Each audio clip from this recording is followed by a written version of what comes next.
নমস্কাৰ। বেলেগে বহুত উন্নতি কৰিলে আপুনি কি কৰিব?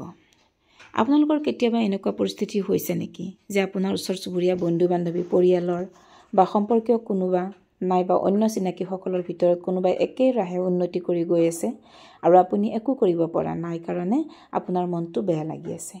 সেই পৰিস্থিতিত আপুনি কি কৰিব? এই যে আমাৰ নিজকে বেলেগৰ লগত তুলনা কৰা অভ্যাসটো, এইটো এটা বদ অভ্যাস। আমি নিজক বেলেগৰ লগত তুলনা কৰা বাদ দি নিজকে নিজৰ লগত তুলনা কৰি চাব লাগে যে মই নিজে যোৱাকালিতকৈ আজি উন্নত হৈছোঁ নে নাই হোৱা।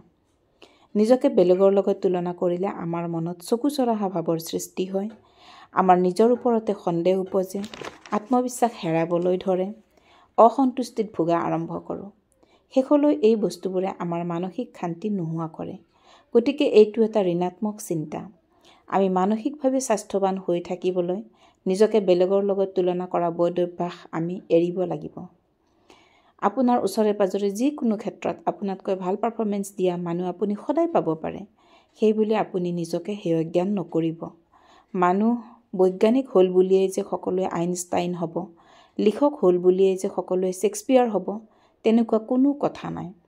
আপুনিও চেষ্টা কৰি যাওক, নিজৰ এটা সুকীয়া পৰিচয় বনাওক, প্ৰতিযোগিতা নিজৰ লগত কৰক। বেলেগৰ লগত নিজকে তুলনা কৰি আপোনাৰ নিজৰ আত্মাটোক আপুনি কষ্ট নিদিব। ধন্যবাদ।